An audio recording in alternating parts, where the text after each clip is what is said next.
Hi, my name is Janis Hansen and I'm going to tell you something about SQL injection and its countermeasures. Let's start with the introduction. To understand the importance of this attack, I have prepared an example. The internet service provider TalkTalk from the United Kingdom was the victim of an SQL injection attack in 2015. The attacker got a hold on nearly 157,000 datasets from customers. About 15,500 of them included sensitive bank data. TalkTalk has been fined £400,000 and it's believed that it has already cost them £77 million to fix it. Therefore, you probably understand why it is important to know about SQL injection, because it can lead to a whole lot of lost data and money. Okay, let's get to the background information you need to understand. To understand how this attack works, you need to know a few things. First, to attack a system, the attacker needs to find a weak spot that was overlooked during development or was later created. For example, due to a system upgrade or a patch. If the developers of a system and all its surrounding systems would make no mistakes and consider all possible weak spots, the system would be really safe. Of course, you need to understand basic SQL as a second point, which a student starting its fourth semester might not do, so I'm going to explain the SQL as I go over it. And finally, the example I will use to explain is the process of updating your password on a website. Normally, this would look like this. Wait a second, I need to find my laser pointer thing in there. Normally, this would work like this. First, the website you're entering your update request would send a new password and username to a server. Then the server would insert them in the correct SQL statement and execute it on the database. In this case, the default SQL statement is this here. This would look through the table account data and find the column where the username is like this variable. Then it would set the password for this column to the new password, which this and this are both variables in PHP. Yes. So that's all for the background. Now let's get to the attack theory, or the concept of the attack. The attacker needs to somehow transmit data that will lead the server to execute another SQL command than planned. For example, if the attacker knows the username of an administrator, he might want to change his password. Then the attacker would have access to an administrator account, and with this access, he could be able to change or access all kinds of data.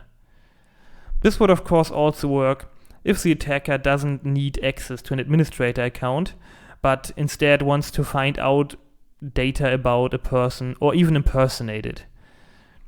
Another example would work if the write system from the website would be somehow saved in the database, maybe in form of a flag or a rank or something like this. In this case, the attacker could modify their own account in a way that would make them admin or grant them rights they shouldn't have. Okay, now let's get to the actual attack practice. First, I will show you how the attack works.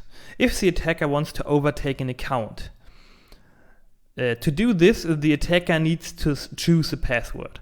This is the password that we want to set as a password for the account we are hijacking. For this demonstration, I chose 12345 as the password. Then we need to choose a username that will alter the executed SQL command. In this case, I choose odrtgz42 or username equals Mark Salt Valley. Here it is important, or very important, to set quotation marks at the right position. Now that we have chosen these two variables, let's look at the SQL command template the server uses. It's the same that I already explained in the background part. If we now fill in our two variables, we get this command. To make it more clear, I color-coded this command correctly as well. Now, what the command does is it searches the table account data for users named ODRTGZ42 or Mark Salt Valley and changes their password to 12345. For this to work, we need to know how the attribute we want to inject code for is named. In this case, we need to know that the attribute is called username. We also need to know the name of the account we want to change the password for.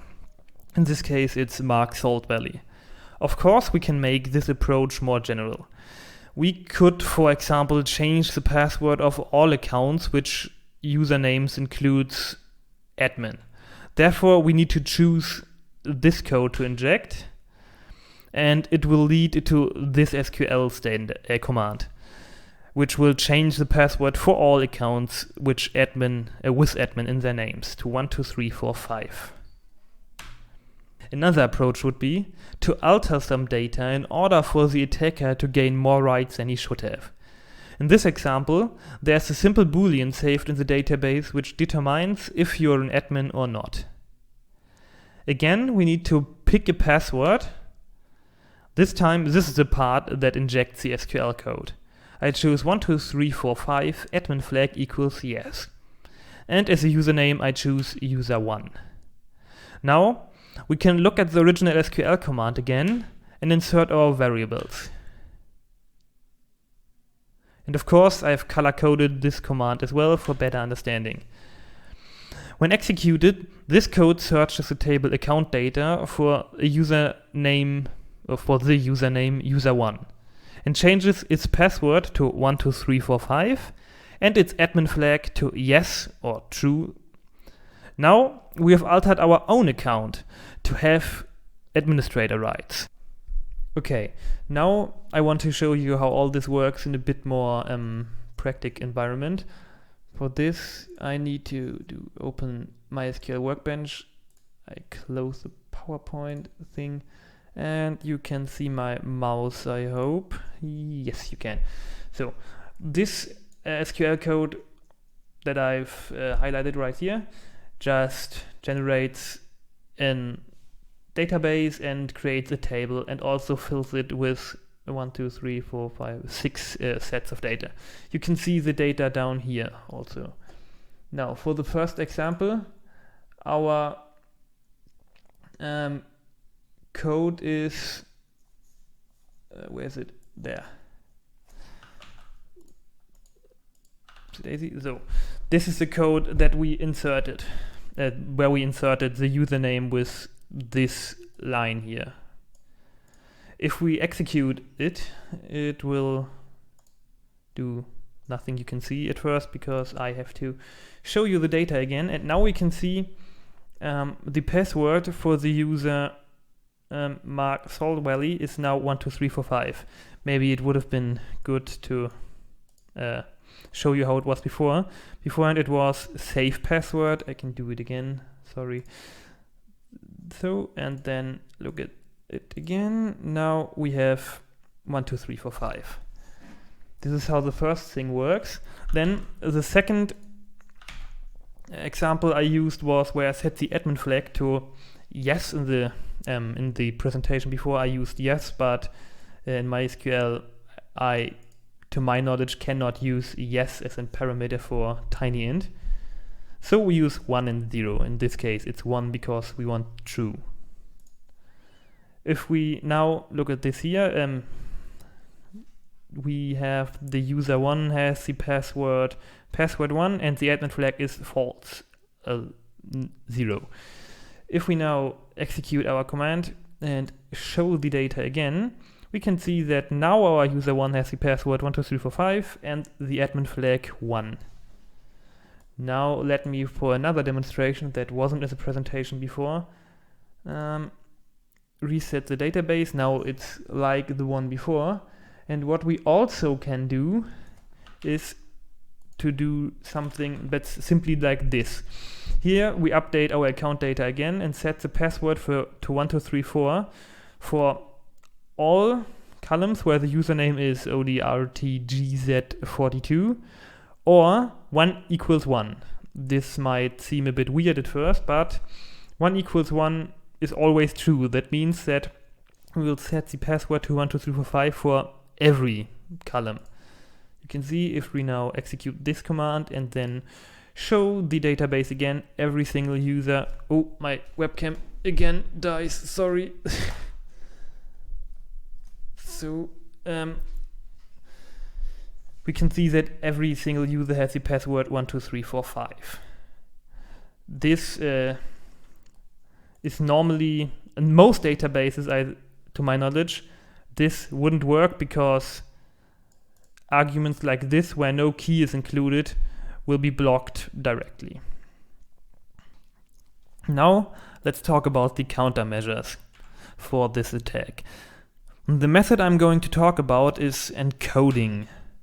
The underlying principle is that you can write every symbol as another construct of symbols. For example, you can write the less than symbol as end-lt semicolon, or the blank space as end nbsp semicolon, or what is important for our case now, you can write the single parentheses or apostrophe as end apos semicolon. If we look at our problem again, which is this, we can see that through our clever use of single parentheses, the server interprets our username as a mixture of SQL commands and strings. We can change this if the transmitted string is encoded before interpreted by the database. Oh, sorry, that was too early. Now, this is the string that we need to change. This is the transmitted string, and it gets inserted here. And as we know, it's interpreted as this string, and this SQL command. Now, if we encode it like this, it gets much better. If we insert it into our line, we get this. And if I color code it, again, we can clearly see that the whole injected SQL code is interpreted as a single string. We can see it right here. All this red thing is one string that will search, that the database will be searched for. So the database is searched for a user with a username odrtgz42 and apos semicolon or blank space or blank space username blank space equals blank space and apos and so on. Now I will show you a demonstration again in MySQL Workbench. Therefore I need to do this and close this. Sorry, I hope it's not too annoying that it takes a bit. So I will first reset the database to this. Now we can see we have back all of this. If we now use the first, I'm a bit, so I think this is it. If we now use this statement, which was the one from the PowerPoint you just saw, this will search the account data for a username with this and set the password to this. If we now execute it, we can see updated account data blah blah is erfolgreich durch. It was successful. And now if we just look at the table again, we can see not a single account has the password 12345. If we look at the example we used on the second PowerPoint slide from the attack, it is this. And as we can see here, this as a whole is one string now, because here and here the single parentheses are changed to end apos semicolon. If we now do this, the server will also do it, but as we can see down here, it warns us that the string was truncated. What this means is, I think, that it was cut to length, because as we can see up here, our password container is only 20 signs length. Also, we can see it if we look at it again, and I make this further away, so you can see that here definitely ends at A. We have the first 20 signs from our injected SQL code as our password. Yes, this is how this would look in practice. Now, we finally come to the conclusion of all of it. Now that we know all of that, we should agree that it's pretty important to know about this, because as we learned at the start, it can lead to very high costs in whatever currency, data or money or both or whatever. And the countermeasures are pretty simple. In JavaScript, you could just write one line to solve the problem with the apostrophes, and other special signs you could solve in the same way. What this does is it creates a new variable and encoded username, and it takes the username and replaces, oh, my webcam dies again, sorry. I will just hold it in place for the last minute. And replace it all apostrophes or single colons with the at. This part here is I don't know if you can see it, wait. So this part here, the and AMP semicolon is a and sign, and the APOS semicolon is just APOS semicolon. And what this does is it replaces all semicolons with and APOS semicolon. Yeah. Now all that's left is to say thank you for listening to my talk and have a nice day. Also, I'm sorry that my camera just is kind of weird all the time. It lags, I think, but I had to use my mobile phone and tape it to my monitor, so that's all I've got. So thank you for listening, and yeah.